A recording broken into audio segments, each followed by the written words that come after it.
Hola, yo soy Horacio Pérez y esto es Investigando la Investigación, un podcast donde investigamos cómo investigan los investigadores tanto en la academia, industria e independientes. Todo ello mediante entrevistas y debates abiertos, técnicas y estrategias para mejorar todas las partes del proceso investigador y, no menos importante, opiniones abiertas que espero llamen tu curiosidad y te hagan también reflexionar.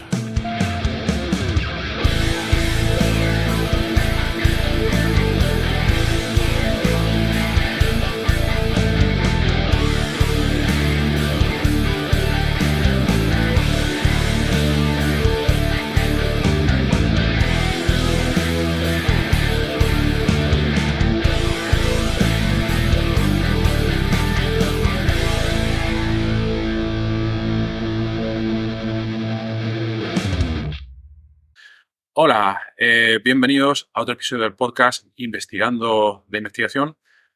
Hoy vamos a tratar un tema muy interesante relacionado con la transferencia tecnológica.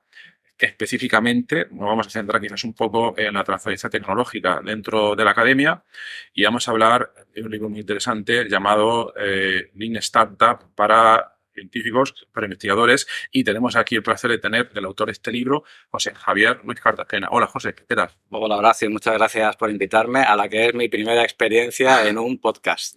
Así que vamos a ver cómo sale. Vamos a ver. Muy bien.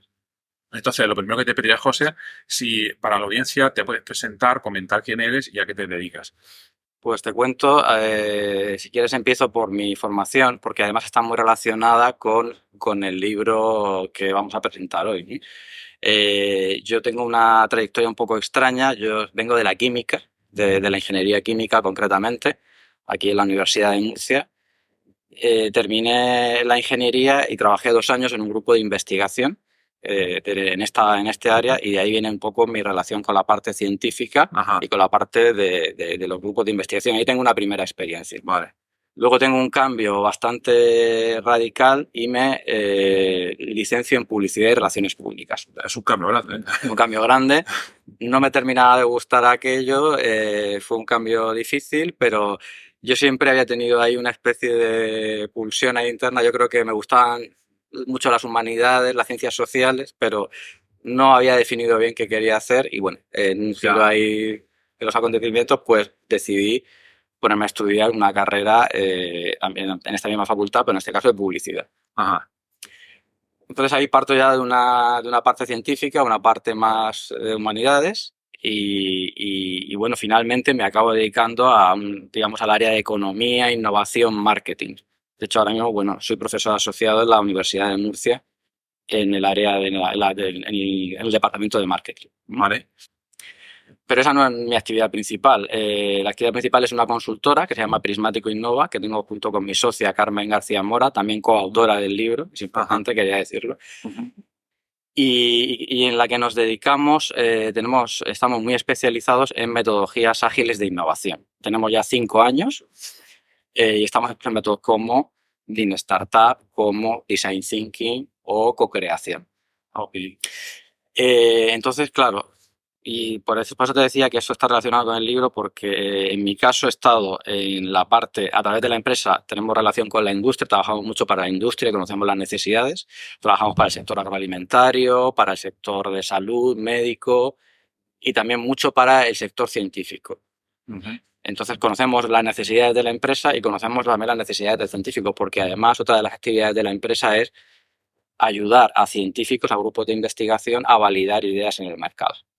Entonces, conocemos las dos partes, conocemos la metodología que es Lean Startup, en la que se basa el libro, porque la empresa se dedica precisamente a esto.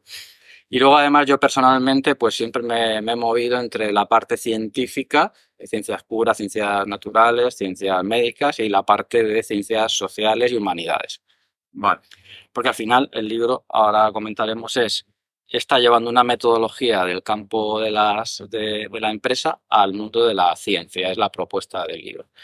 Entonces, todo lo que hemos hecho hasta ahora nos ha llevado de una manera casi natural a escribir el libro. De hecho, llevamos ya varios años trabajando con científicos, aplicando estas metodologías ágiles, y ahí es cuando nos damos cuenta de que falta algo, de que el Lean Startup no está terminando de funcionar.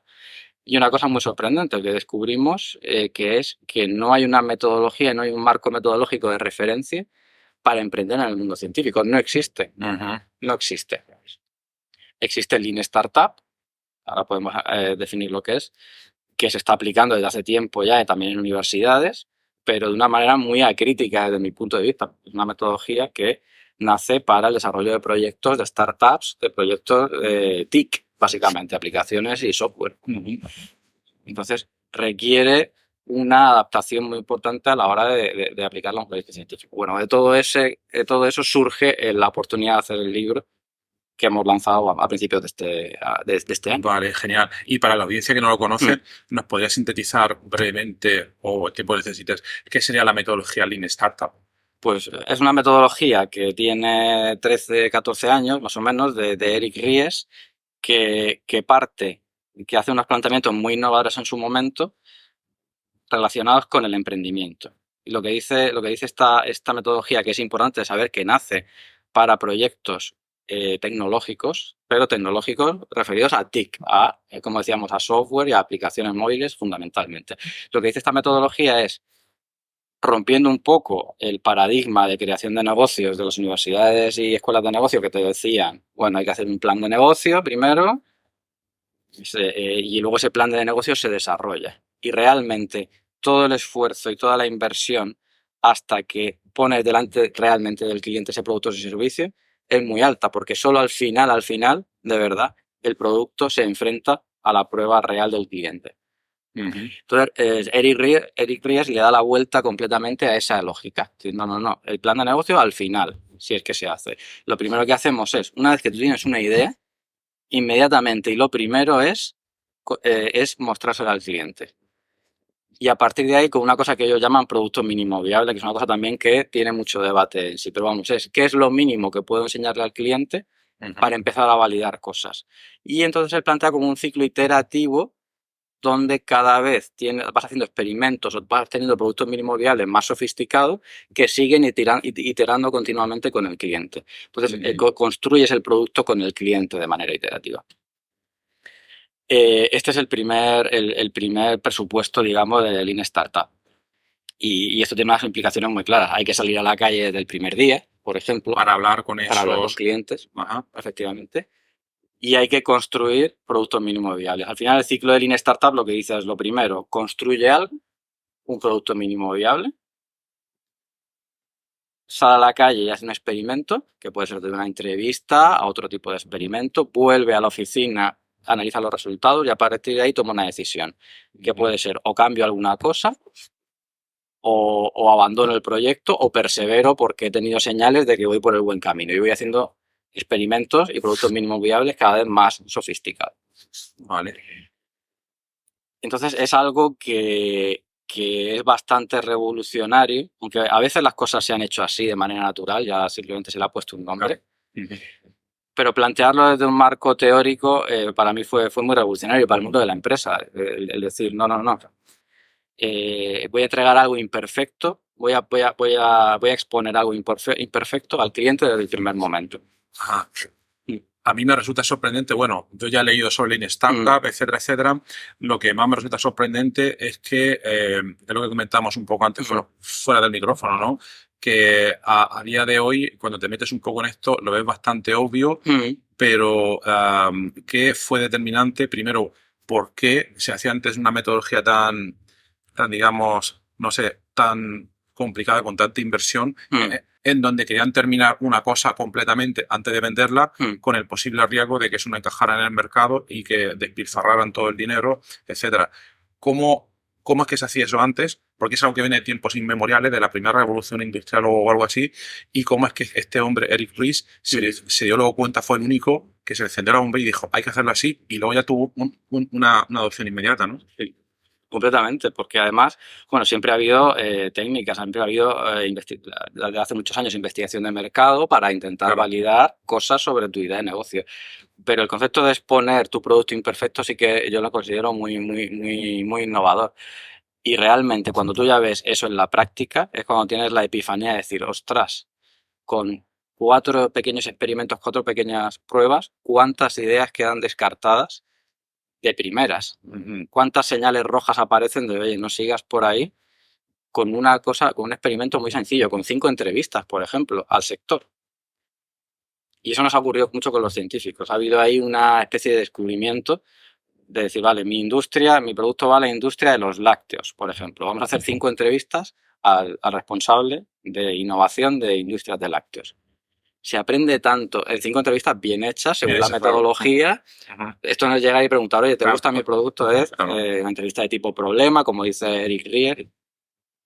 Es increíble lo que se puede aprender y la cantidad de cosas que se invalidan. Y más en la academia. Y más en la academia. ¿Por qué más en la academia que en el mundo más, digamos, de científico, como comentaba? Bueno, pues aquí hay varias cosas.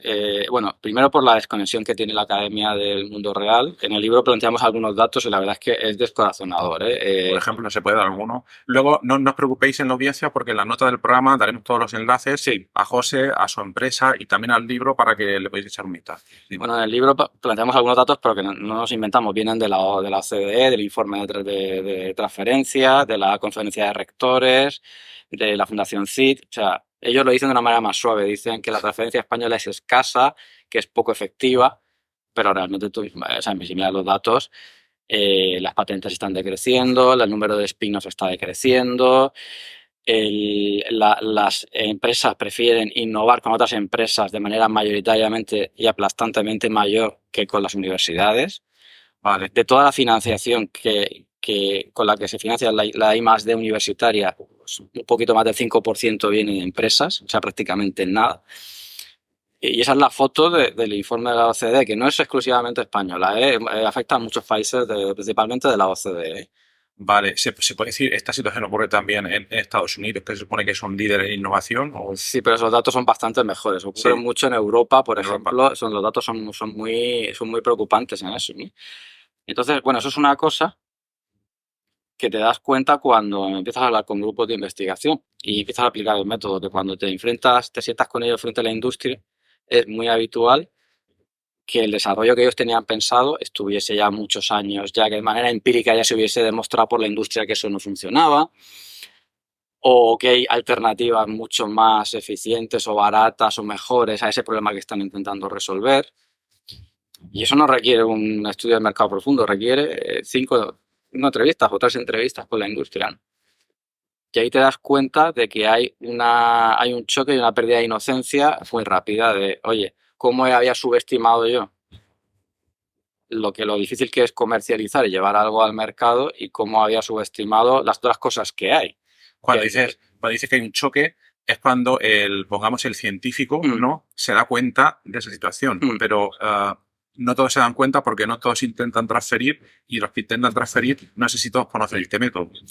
Claro, bueno, no creo que lo conozcan porque es muy reciente, ¿no? Pero, a ver, eso es un tema también muy importante. Es que hay muchos temas aquí, son melones, ¿eh? Sí. Pero realmente, en el libro ponemos los principales problemas por los que la universidad no transfiere. Eso está más que analizado. Hay más de 20 motivos. 30, 40, lo que sea, hay muchos. Pero el principal es el que todos sabemos que ya se ha dicho machaconamente, que es el tema de incentivos. El incentivo del científico no es emprender. Entonces, el científico no tiene que emprender.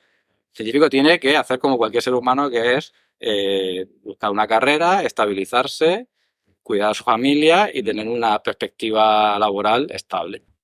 Entonces, el incentivo para hacer eso, que es como cualquiera de nosotros, lo que hacemos durante el día, desde que nos levantamos hasta que nos acostamos, depende del sistema de incentivos que tengamos. Si yo no tengo ningún incentivo para transferir o para emprender, no voy a transferir ni voy a emprender. Ese es el gran problema. Y eso no es un problema ni es culpa del científico, es un problema del sistémico que ni el libro va a solucionar, por desgracia, ni nosotros, ¿no? Lo que pasa es que el libro se centra más en otro de los problemas que tienen los científicos, que es que no hay ese marco metodológico, no existe claro, fácil, ágil, que ellos puedan aprender. Con los que podamos enseñarles, oye, esto es más fácil de lo que parece, ¿no? Y para eso está el libro. Y luego hay otro tema que no sé si quieres tocarlo, que es por qué Lean Startup no hemos descubierto, el motivo para sacar el libro es que Lean Startup no funciona en el emprendimiento científico.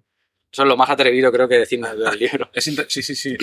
Pero es que es una cosa increíble porque el Lean Startup se empieza a impartir en las universidades desde hace algunos años. ¿En qué universidades? Sí.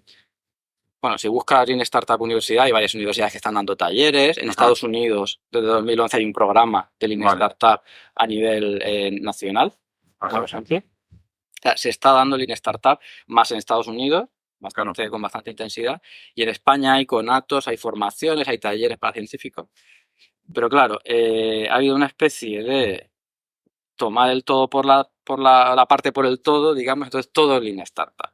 Entonces, de manera, se ha trasladado Lean Startup a todos los sitios. Entonces, ahora mismo todo es Lean Startup. Y el problema es que Lean Startup es una metodología que se hizo para básicamente desarrollar, por ejemplo, una aplicación móvil. Entonces, cualquier científico, no hace falta conocer la metodología para saber que no tiene nada que ver desarrollar la plataforma de Airbnb, que ahí se puede usar Lean Startup, que desarrollar un ingrediente para la industria alimentaria o desarrollar una vacuna. No tienen nada que ver, porque Airbnb es una startup y una spin-off es un emprendimiento científico y tecnológico. Y es que es una spin-off o una EBT. Sí. Y no tienen nada que ver. Y se están utilizando indistintamente. Es algo increíble. Es lo que te iba a decir. Yo lo oigo bastante a menudo, esa confusión, incluso la palabra biotech, también confundirla y meterla dentro del mismo pack.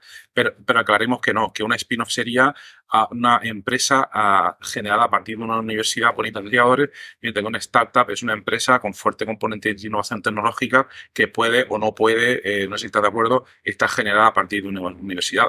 Puede generarse por gente que ni siquiera tiene estudios reglados con de grado, ¿no? Sí, pero yo metería incluso otro matiz. Efectivamente, una spin-off se desgaja de la universidad y tiene un componente mayoritariamente científico-tecnológico porque por su propia configuración sale de la universidad. Y la startup, la definición pura, si nos vamos, tiene un componente tecnológico, TIC sobre todo, y es una empresa que tiene un rápido crecimiento. Y es porque es escalable. Debe ser escalable. Porque debe ser escalable. ¿Qué quiere decir escalable para la audiencia? Y el spin-off no es escalable. O sea, una startup significa, cuando tienes una tecnología TIC, normalmente se produce el fenómeno de la escalabilidad, que es que mis costes no aumentan mucho, pero los ingresos pueden crecer exponencialmente. Es como, por ejemplo, yo me puedo montar un Facebook con 100 ingenieros y cuando Facebook sea 100 veces más grande no necesito 100 ingenieros más. Los costes no son paralelos a los ingresos, sino que los costes crecen de manera lineal y los ingresos crecen de manera exponencial. Eso es lo que sería la escalabilidad en este caso. Y eso es propio básicamente de los softwares, básicamente. Pero no de un ingrediente para la industria, por ejemplo. O no para una vacuna. Una vacuna es un negocio en principio tradicional. Hay un producto, una distribución, pero no hay ese componente de escalabilidad. Ese es el primero. Y luego hay otra cosa todavía más que la diferencia más. Y es que el concepto de producto mínimo viable es muy problemático en ciencia. Claro, el concepto de producto mínimo viable... ¿Problemático en ciencia o en los científicos? En las dos cosas. En las dos cosas. Es un concepto que es muy difícil encajarlo en la ciencia porque dice Ries, claro, para una aplicación móvil, él dice, hay que hacer iteraciones rápidas, cortas, de producto continuamente. Claro, tú tienes una aplicación móvil, quieres cambiar una funcionalidad, pues en 2 días la cambias. Es complicado, tienes el nuevo producto mínimo viable. Pero en un proyecto científico las iteraciones son mucho más complejas, lentas y requieren grandes inversiones. Es decir, pasar de un producto, imagínate, de un proceso industrial de escala laboratorio a escala de planta piloto. O que puede fallar, puede funcionar a escala de laboratorio y fallar a escala industrial, de planta piloto. Una vacuna puede fallar dentro de 5 años cuando esté en fase 3 del ensayo clínico. Entonces, esa idea de vamos a iterar rápido con productos mínimos viables sucesivos, aquí se pone muy en cuestión. Entonces, son muchos matices que las hacen diferentes. No no tiene por qué ser escalable una spin-off, ni mucho menos. Es que no tiene nada que ver una spin-off con una startup. Y sobre todo, requiere... Los avances del producto son muy costosos a nivel de inversión. No es que en una semana, fíjate que estoy haciendo un ingrediente para la industria y de repente me dicen que no, que he descubierto que no, que tiene que incluir otro componente para que eso sea más deseable por el mercado. Pivota eso ahora. Pivota eso ahora. que requiere, que hay que tirar los últimos 2 años, volver, empezar otra nueva investigación. Entonces, ojo con, y es increíble que en muchos foros se habla indistintamente de startup y de spin-off. La nueva ley de startup, ahí parece que mete también tanto una spin-off como... Sí, incluso desde el propio ministerio no hay un consenso. Yo veo mucha confusión, Ya, mucha confusión vale. ahí. Entonces, ojo porque Lean Startup en ciencia con matices, que es lo que es la propuesta del libro. Querría decir también que no todos los proyectos científicos, porque claro, desarrollar un fármaco, que es el campo en el que estoy yo académicamente, es un poco así, porque claro, puede tardar 15 años y caerse, como has comentado, ¿qué habría que ver antes? Ver si el proyecto científico, la tecnología es potencialmente escalable o no, o incurre alguna serie de condiciones de costes, etcétera. Nosotros la propuesta que hacemos es que hay un doble camino paralelo, que es uno es el desarrollo tecnológico y otro es el desarrollo de validar la deseabilidad. La deseabilidad. La deseabilidad, vale, de ese producto. Idealmente, aunque nosotros lo ponemos paralelo, idealmente yo empezaría por validar, además la deseabilidad se valida en pocas semanas. La deseabilidad, ¿cómo la podríamos definir? Creo que entiendo el concepto, pero... Vale, la deseabilidad. Bueno, aquí definiríamos que por lo menos tener claro que hay un problema o necesidad relevante que hay que resolver. Ajá. 2, que tú tienes un producto que si teóricamente funciona a nivel científico-tecnológico, lo va a resolver de manera satisfactoria en coste y en las mismas propiedades del producto. Ajá. Tercero, que van a pagar por él, porque Vale. resuelve un problema relevante, no un problema poco relevante. Y cuarto, que hay un tamaño de mercado más o menos suficiente. Es algo estimativo, pero que no vas a vender 3 vacunas, que vas a vender 1 millón de vacunas. Que muchos negocios se caen por el tamaño del mercado, muchísimos fracasan porque se quedan demasiado pequeños. Proyectos científicos estamos hablando. Sí, proyectos científicos y de todo tipo, pero vale. Luego te das cuenta que tienes un mercado tan pequeño que no. Entonces, todo ese tipo de cosas, aunque no se pueden validar al 100%, sí que se puede reducir el riesgo de que no estás cometiendo uno de esos errores. Lo que proponemos nosotros es, primero o paralelamente, vamos a validar la parte de deseabilidad del mercado. Vale. Y entonces, claro, son 2 caminos. El científico está siempre con la parte científica tecnológica y con los riesgos de invención, es que eso llegue a hacer lo que se supone que tiene que hacer. Pero ahora mismo no contempla, o en muchos casos no contempla, el riesgo de mercado. Vale. Esto lo complementaría el trabajo del científico, porque además pensamos que el científico debe ser responsable, de alguna manera, éticamente, de haber validado los riesgos del mercado de eso que está haciendo. Pero has dicho, de manera complementaria, no debería ser, por aquí estamos hablando, invención científica, de desarrollo científico, luego esa validación tiene que hacerse en el orden, primero el invento científico, luego esa validación, o se debería hacer al revés, para ver si hay una deseabilidad antes de invertir recursos, en tener que investigar algo que no va a llegar a ningún sitio. Claro, yo idealmente empezaría por la deseabilidad, pero claro, la realidad es que nosotros siempre que hemos trabajado nos hemos encontrado con un proyecto en desarrollo. En una fase, en un TRL, un nivel de desarrollo tecnológico 4 o 5, o sea que lleva ya un camino. Está en una fase sobre todo de laboratorio y falta la parte final que es la más cara además, la del desarrollo tecnológico y comercialización. Entonces, nosotros llegamos ahí. Yo ojalá pudiésemos llegar antes, pero llegamos en un proyecto que lleva ya 2 años haciendo lo que sea, un ingrediente para la industria agroalimentaria a esta escala laboratorio. Entonces, en ese momento, en pocas semanas, se pueden reducir muchos riesgos. Aunque llegamos ya un poco tarde, en pocas semanas se pueden reducir muchos riesgos sobre si continuar o no. Aunque luego la realidad es que se va a continuar porque marcha atrás aquí es complicado. Pero mira, te pongo un ejemplo que yo creo que a la audiencia le va a gustar. Pero en Estados Unidos, que tiene un programa de Lean Startup intensivo de 6 semanas, o sea, encierran a los investigadores prácticamente 6 semanas, no 7 semanas, con el compromiso de hacer 100 entrevistas en 7 semanas, que me parece una auténtica locura. Los investigadores tienen que hacer 100 entrevistas a su área, lo que sea, en 6 semanas. A su segmento industrial o a quien sea. Yo trabajo lo que sea para la industria de los zumos. Pues vale, tengo que en 7 semanas, es una cosa, yo no sería capaz de hacerlo, no sé cómo lo haces.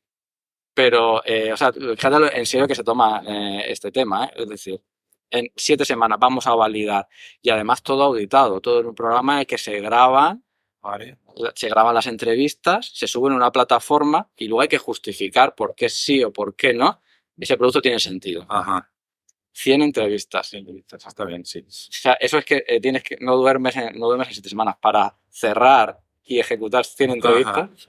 No duermes. Pues, luego. Es una bestialidad. Nosotros proponemos, inspirándonos en eso, 10 o 20 entrevistas. En el mismo espacio de tiempo. En el mismo espacio de tiempo. Vale. Que lo vemos más razonable. Ajá.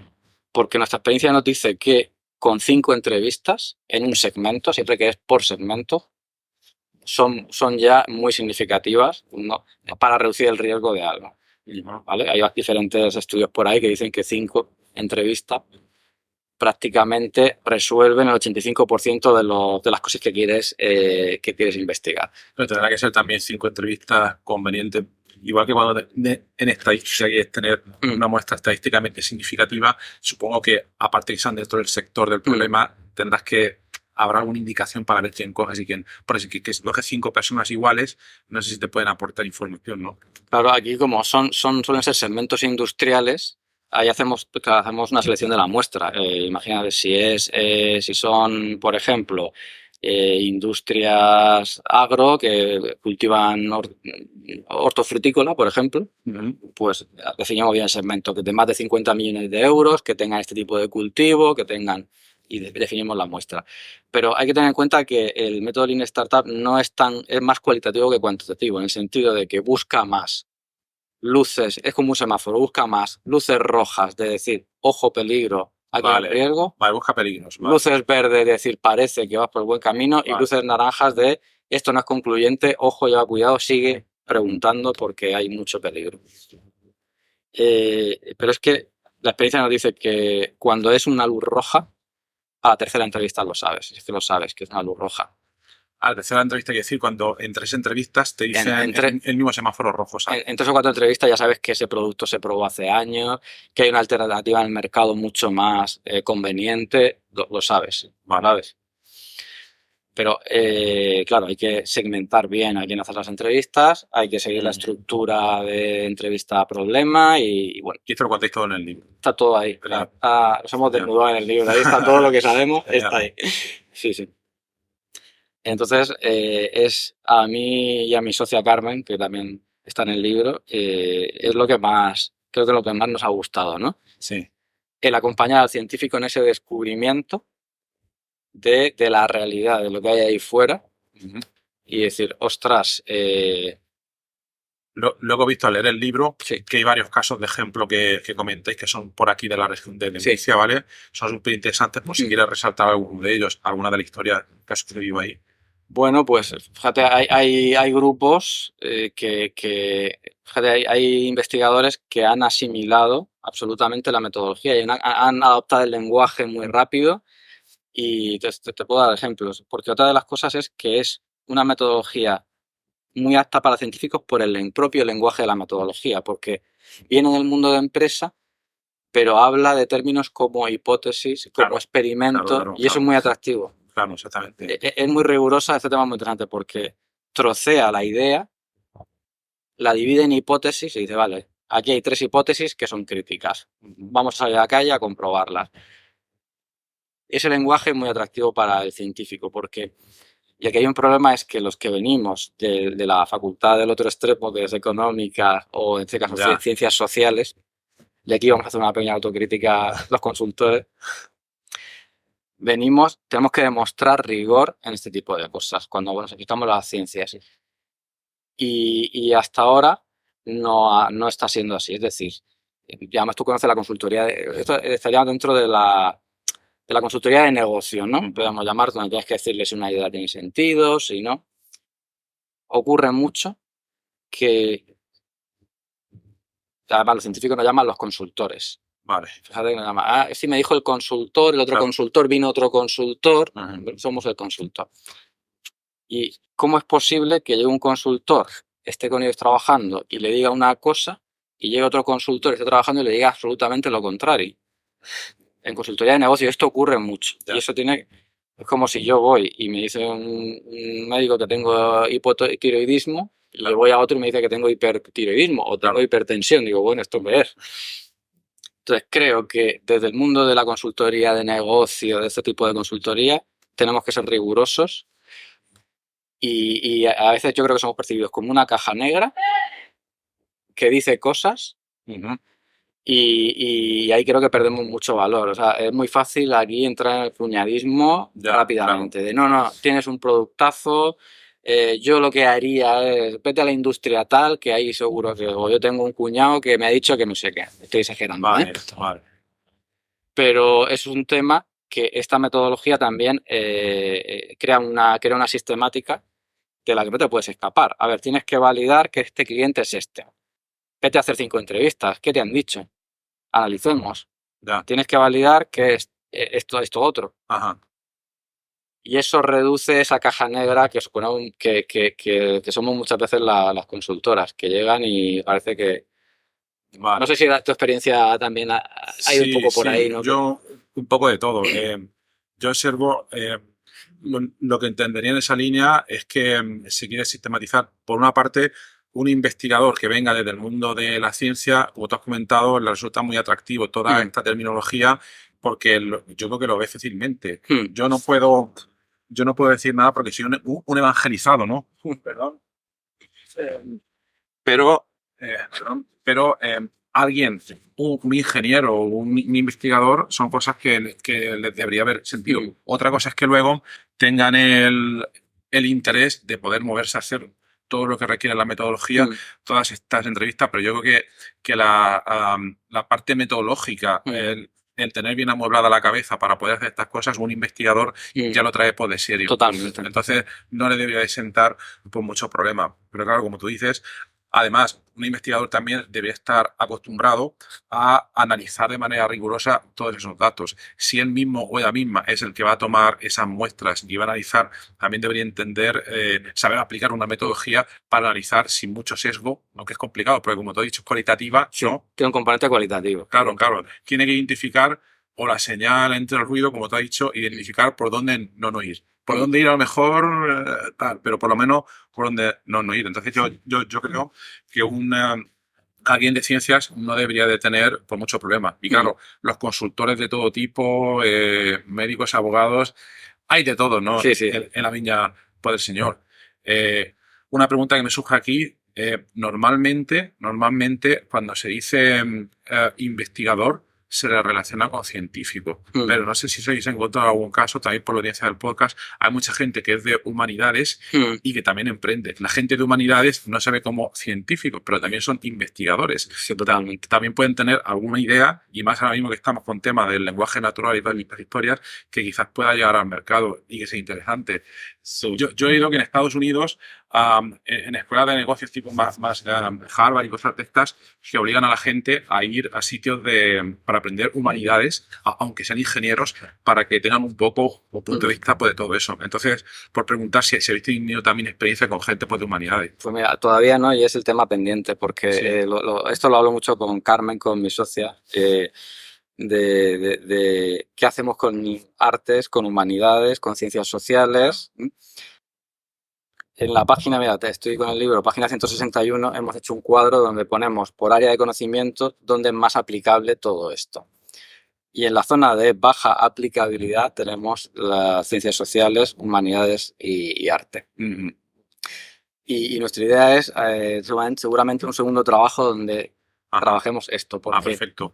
Porque fíjate, aquí, ¿por qué decimos esto? Porque la investigación motivada por un uso o aplicación definidos es media o media baja y la generación de conocimiento comercializable demostrado por parte de estas áreas es bajo. ¿Eso significa que esto no funciona? Yo creo que no, porque no queremos tener una visión demasiado mercantilista de esta metodología. Es decir, aquí hablamos de sociedad y mercado, pero es verdad que la metodología se centra mucho en validar que hay mercado. Pero si hay un beneficio social, debe ser igualmente válida. Lo que pasa es que en el libro no está desarrollada esa parte todavía. Claro, esa figura luego puedo intentar ponerla aquí en el vídeo porque esa figura es muy buena y se ve bastante claro. Creo que el libro tiene figuras muy buenas que representan de manera clara todos estos conceptos. Pero efectivamente, yo creo que estas metodologías no es solo la gente, yo creo que asocia el llegar al mercado con ganar un dinero y forrarse y vender humo, etcétera, pero no tiene por qué ser así. Si tú consigues impactar o que la investigación que tú haces puede llegar a la gente, también tiene por su valor. Sí, y luego pasa otra cosa, que es cómo se mide la transferencia. Si tú vas a los informes de OTRIS o de la conferencia de rectores, claro, artes y humanidades, ciencias sociales aparece como que transfieren poco. Claro. Pero es que la forma de medir la transferencia, por ejemplo, una patente o una spin-off, tiene menos sentido ahí. Claro. Ellos transfieren de otra forma. Ellos transfieren a nivel de formación, Entonces, creo que también hay un tema de medir la transferencia que hay que arreglar ahí. Claro. Hoy en día, supongo que con todo este tema de, no sé si redes sociales, hay maneras más métricas a lo mejor de medir todo este tipo de cosas. Pero bueno, ahí ya tenéis material para un segundo libro. Además que esto lo hemos hablado muchas veces. Primer problema a resolver, medir cómo se transfiere, cómo está dando valor esas áreas de conocimiento a la sociedad. Y luego una metodología donde el centro sea lograr algo que sea socialmente valioso y olvidarnos de precio y de tamaño de mercado. Volviendo al tema de las artes y las unidades, hemos empezado al principio comentando el tema de las ciencias, el tema de los fármacos, etcétera. La inversión inicial es muy grande. En ciencias sociales, artes y humanidades quizás es más complicado, pero la inversión sería más baja, ¿no? Totalmente. Y no sé si habría más oportunidades, porque además entiendo que hay menor competitividad al haber menos gente dedicándose a este tipo de deportes. Sí. Y además tiene un prototipado mucho más fácil y una validación, una propuesta formativa o una propuesta social. Una propuesta es fácil prototiparla y validarla. O sea que es un campo interesantísimo que hay que trabajar y lo tenemos en mente absolutamente. Por ejemplo, me viene un caso a la cabeza, te lo voy a comentar para ver si tú lo ves como que potencialmente han aplicado Lean Startup o no. Si me equivoco no pasa nada y así la audiencia pues va entendiendo un poco. Hará, no sé, 6 años o algo así, salió una empresa que se llama The Power MBA. Sí, no sé si los conoces, ¿vale? The Power MBA es una especie de modernización de los MBA, ¿vale? Para que lleguen a toda la gente que no tiene tanto dinero, la gente que no tiene tanto tiempo, la gente que ve, no estoy criticando, ¿vale? Pero a mi entender, no sé exactamente cómo lo hicieron, pero de mi punto de vista, quizás algunos de ellos son gente, no sé si vienen de las humanidades, algunos de ellos, y yo creo que han tenido un gran impacto, no solo el monetario en sí, porque han hecho una pasta, ¿no?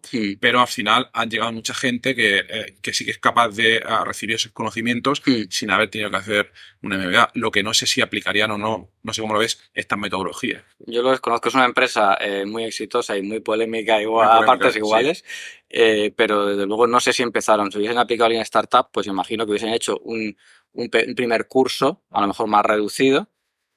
Ese MBA creo que por 500 euros, que ha sido tan famoso, que tanta gente tiene, que es un MBA accesible, ¿no? Han democratizado y han modernizado el concepto de MBA. Además, incorporando muchos ponentes muy potentes empresarios, de empresas de startups, ¿no? No sé cómo fueron los comienzos, pero un comienzo Lean Startup hubiese sido, vamos a hacer una versión reducida de ese curso, vamos a probar y empezar a ver el éxito que tiene esto. Y así empieza Lean Startup. No tienes que montar tu web completa desde el primer día, no tienes que hacer invierte en la versión mínima de esto. A lo mejor es un máster reducido en una primera versión.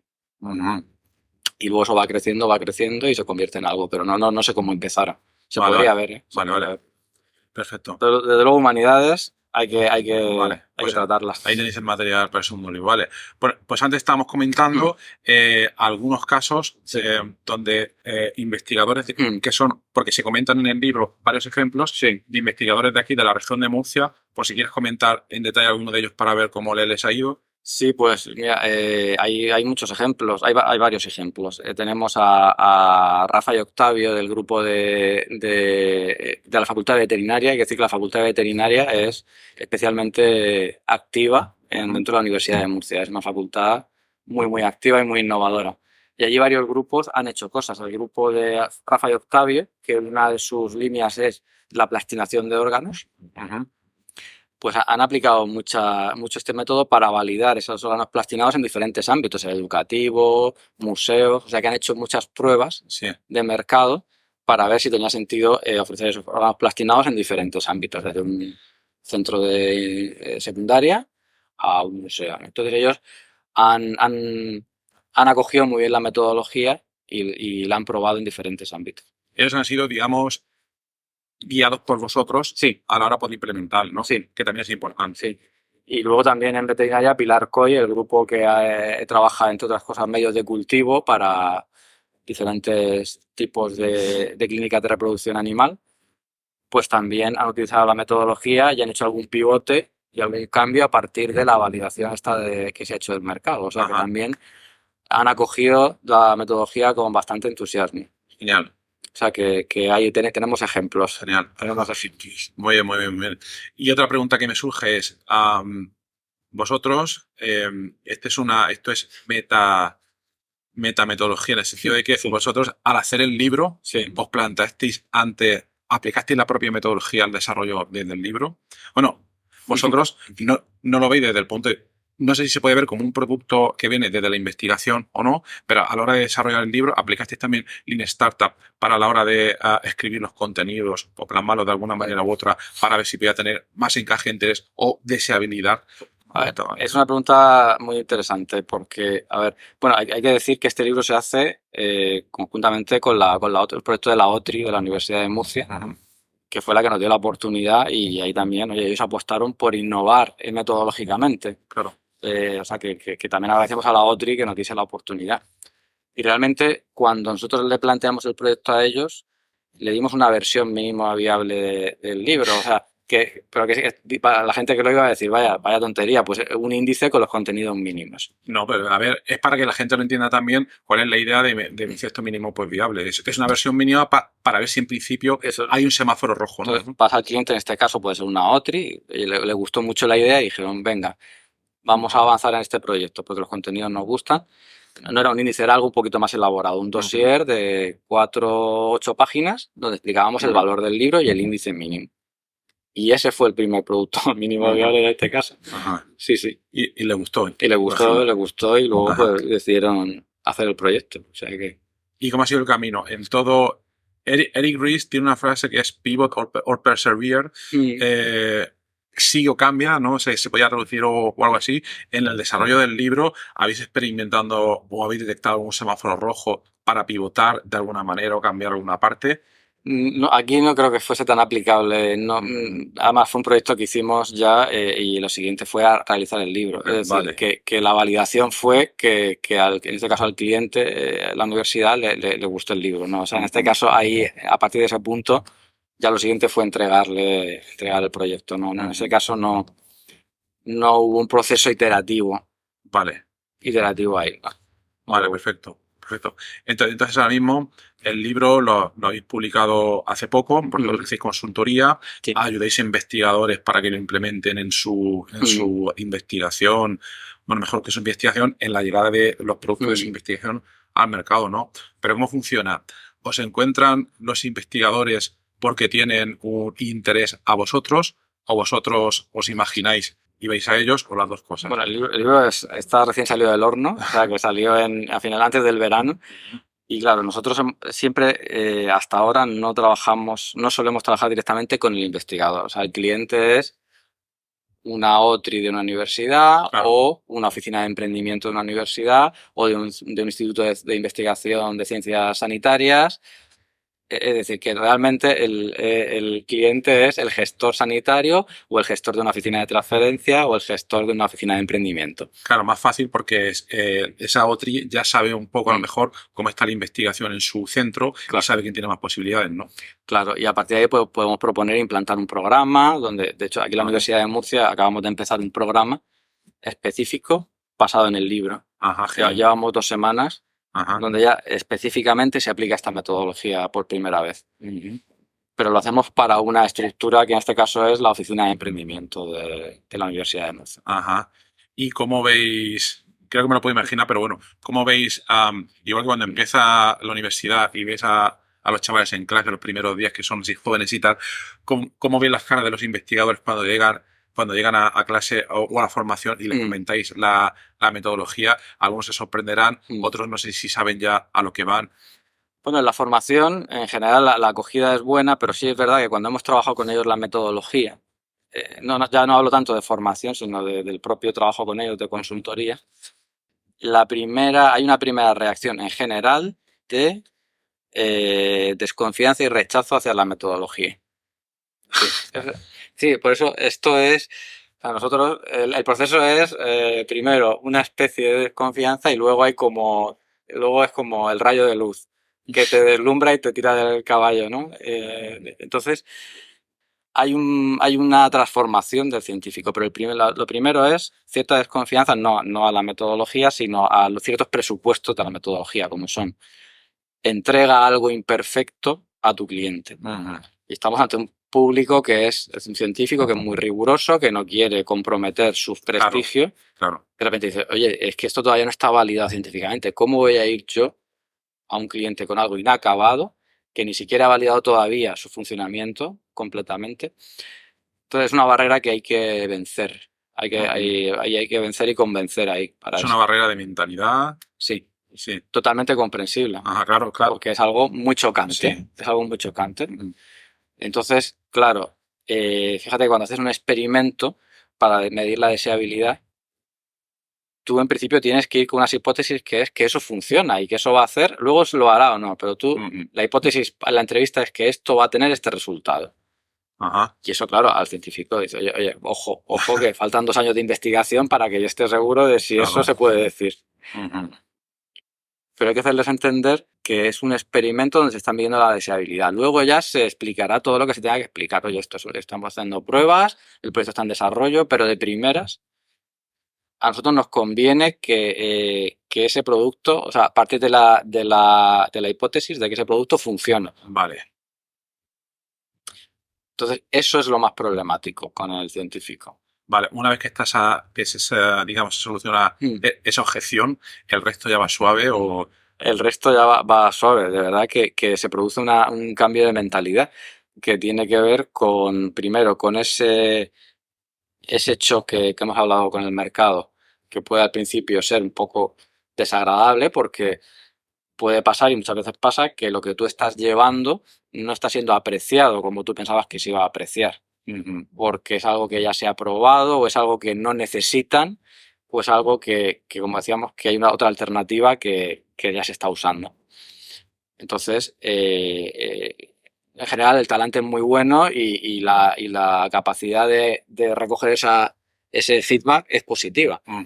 Pero nunca es agradable que te digan algo de esto, ¿no? Claro, totalmente. Entonces, una metodología con un punto osado que alguien que está metido en su laboratorio con un tema, por eso decía lo de cierta desconfianza en esto, ¿no? Yo también veo lo que creo que es una diferencia importante entre el mundo de la ciencia y el mundo más de los negocios, que es la adhesión sin límites a mi idea, a mi tesoro. Sí. ¿No? Sí, decir, es que esto es mi teoría, llevo 20 años con esta teoría, no puede fallar, tengo miedo a probarla, no sé qué falle, mientras que alguien que se dedica a desarrollar una startup dice, no, a mí lo que me importa es que funcionen dentro de ciertos propósitos que tenga cada uno o de desarrollo por ciertas cosas, y en cuanto encuentro la vía, pues voy por aquí. Supongo que también a la gente pues le cuesta también, pues por eso. Es que son muchos años de dedicación a algo. Claro. Y que está bien hacerlo. Si es que además ellos no tienen la necesidad en principio ni la responsabilidad de que eso sea útil para alguien en principio, por tal y como está montado el sistema, ¿no? Entonces es como vaya lío me meto ahora a validar si esto... Claro. Y luego dentro de los perfiles de investigadores, ¿dónde hay mayor aceptación de estas metodologías? ¿Investigadores más jóvenes, más senior? No sé si los senior, por esto que hemos comentado, de la adherencia a la idea, les cuesta más, el tipo de los costes hundidos, etcétera. Esa es una pregunta también que llevaría tiempo, porque lo que hemos visto es que hay 2 grandes perfiles, también están en el libro, hay 2 grandes perfiles de investigadores con respecto a la adopción de esta metodología. Y también con respecto a las ganas de emprender y las motivaciones por las que se emprende. Está el perfil digamos, mayor de 50 años, catedrático, con una carrera académica ya consolidada y terminada prácticamente, que ya depende del perfil de cada persona, pero que en general tiene muchas ganas de aportar al mundo. Es decir, tiene todavía una carrera muy larga por delante y tiene mucho conocimiento, muchísimo sobre un área, y tiene ganas de dar al mundo de manera muy generosa muchas veces. Este perfil, el problema es que no tiene ninguna prisa, ninguna necesidad de que las cosas funcionen. Ninguna necesidad.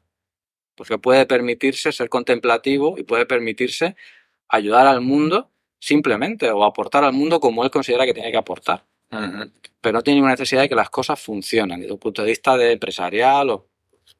Entonces es un perfil muy interesante porque sabe muchísimo, un perfil, pero tiene un riesgo que es que pueda frenar la rapidez necesaria para que algo funcione. Claro.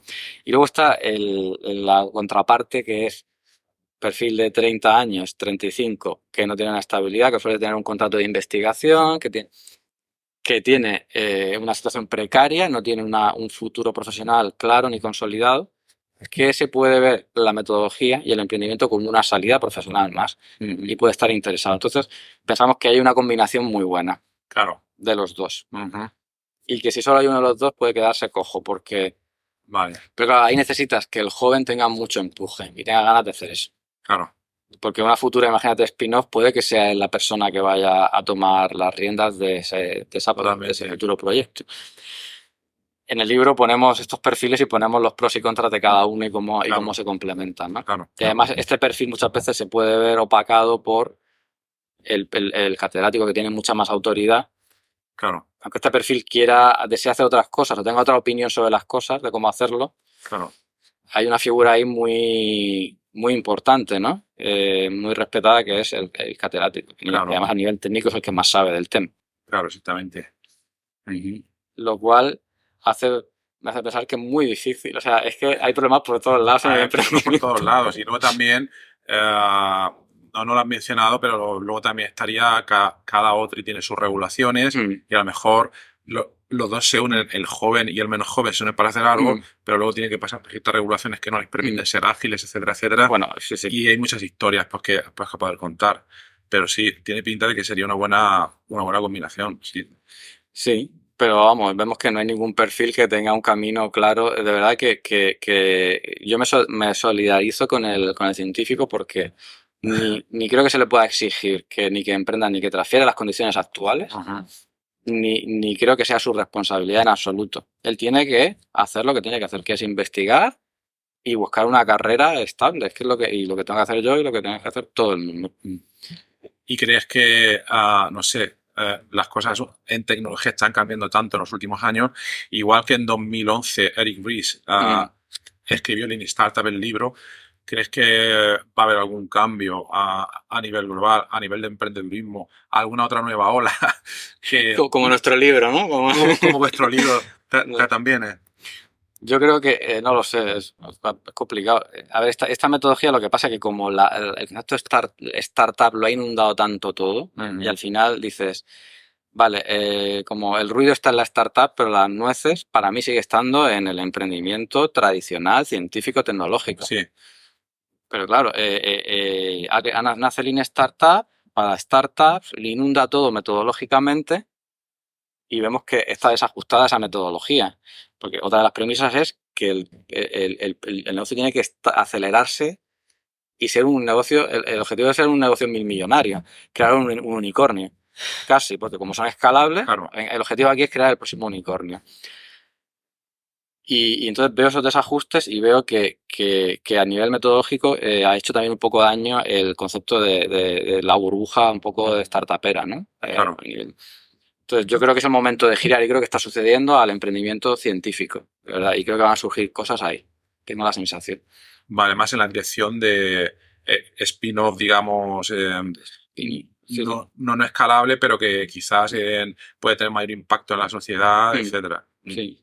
No hace falta que sea una empresa de 1.000 millones, puede ser una empresa de 10 millones y ser absolutamente rentable, absolutamente útil y muy beneficiosa para los fundadores. Entonces, creo que hay que... yo soy un empeñado en romper esta diferencia entre startup y spin-off. Totalmente. Y en el libro creo que queda bastante claro, porque yo he visto pocos, no me he leído todos los libros, pero no he visto ninguno donde se separe para que se vean bastante claras, porque he visto incluso en muchos sitios que directivos de una incubadora los confunden constantemente. Nosotros, desde luego, no hemos visto una publicación que claramente hable de este tema. Yo no la he visto, pero que si la encuentras, me encantará leerla, porque creo que hay un tema profundo de conceptual que está mal. Y entonces una spin-off se llama de repente startup. Totalmente. Entonces, bueno. Muy bien, pues o sea, ha sido súper interesante. Sí, me ha encantado. Tengo muchos más melones que abrir, muchas más cosas. Pero el tiempo es limitado, entonces te preguntaría ahora, ¿qué le recomendarías a alguien que, por ejemplo, en la audiencia está escuchando esto y dice, ostras, soy un investigador, me da la hormiguilla ahí de hacer algo, ¿qué hago? En las notas del programa pondré tu dato de contacto para que te escriban posibles intereses y tal, pero ¿qué consejo le darías a alguien? Por ejemplo, vamos a suponer estos dos casos, el joven que has dicho de 35 años y el catedrático. ¿Qué les dirías así en pocas frases? Si sienten ese gusanillo de poder emprender y crear algo. Bueno, yo le diría primero la parte realista, ¿no? Que está metido, vamos a empezar por lo negativo, está metido dentro de un sistema donde es una improbabilidad estadística emprender. Muy importante, porque es algo que no se dice. Hay muchas mieles, pero esto no se dice. Emprender en la academia, mirad el número de patentes que hay que estén dando beneficios, mirad el número de spin-offs que salen, mirad los contratos de I+D que hay, o las asistencias técnicas, que sí que las hay. Primero, bajar ahí un poco el suflé ese. Y luego, que desde luego, no sé cómo plantearlo, ¿no? Yo diría que se forme, porque nuestro objetivo es formar eso suena un poco rimbombante, formar una generación de científicos. Sí, porque no hay que ser ambicioso. Que en el ADN tengan claro que si tú vas a estar en una investigación científica, conviene formarte y saber que gran parte del éxito de que eso, si tú quieres transferir o si tú quieres en un futuro que eso se convierta en un spin-off, la clave al principio es que eso sea deseable por el mercado y que hay metodologías que puedes aprender y que puedes aplicar para medir eso. Y que eso además te va a diferenciar mucho de otros científicos, porque claro, o sea, te da un bagaje, el asimilar esto, te da un bagaje importante con respecto a otros científicos. ¿Sí? Luego, la realidad es la realidad pero bueno, hay empresas que están saliendo exitosas, pero son pocas. Son pocas. Claro. Son pocas. Entonces, esperemos que a nivel político, ¿no? Pueda haber un cambio del sistema a largo plazo, porque si no, la solución es parchear, ¿vale? El libro está muy bien, vas a aprender, pero el problema sigue estando ahí, ¿no? Claro. Necesitamos un sistema de incentivos que permitan, que hagan interesante, claramente que un emprendedor académico se decida a emprender. Pues sí, estaría genial. Vamos a ver. A ver si he echado aquí un jarro de agua fría al final del podcast. No es importante mostrar todos los puntos, porque mucha gente lo vende como una panacea. Luego, normalmente ves historias de startups donde todos son premios y jiji, jaja. Pero yo leí un libro muy, muy interesante que quizás conozca, el libro negro del emprendedor. Sí, pues no lo he oído, pero no lo he leído. Yo lo recomiendo a todo el mundo porque yo creo que hay que tener las luces y sombras en cualquier situación para poder ver un poco por dónde ni todo es tan... Yo no puedo hablar mucho porque no hablo de una startup, no hablo de una spin-off, ¿vale? Está un poco en el camino entre medias, pero yo creo que hay que tener pues estos puntos de vista, ¿no? Para saber un poco las cosas. Sí, el otro día leí un dato a lo mejor que puede ser interesante, los ingresos medios por patentes universitarias en España. No sé, el oyente lo que puede imaginarse que es anualmente de media cuánto puede ingresar una patente. No recuerdo la cifra, creo que eran 3.000 euros, 3.500 euros, no recuerdo, pero... Sí, es una cantidad no demasiado elevada. Que da una foto de lo complicado que habrá, por poner un ejemplo, ¿no? De lo complejo que es. Exactamente. Lo complejo que es. Exactamente. Muy bien, José, pues ha sido súper interesante. Gracias por iluminarnos. a nosotros y te deseamos mucho éxito con el libro. No solo que vendáis mucho, sino que además mucha gente sigue esta metodología y que se anime a emprender desde el mundo de la ciencia, que hay muchos caminos. Yo creo que no tiene por qué estar siempre el camino de profesor de universidad fijo, investigador fijo. En cualquier momento quieres salir, crear una empresa, también se puede hacer. Creo que es una cultura que falta ahora mismo en España y que quizás poco a poco, quizás han cambiado también las cosas en los últimos 10 o 20 años. Sí, sin duda. Pero bueno, todavía hay muchas opciones, yo creo. Pues muchas gracias y muchos éxitos. Gracias, Horacio, y muchos éxitos con tu podcast. Gracias. Seguiremos ahí. Muy bien. Gracias, adiós. Chao.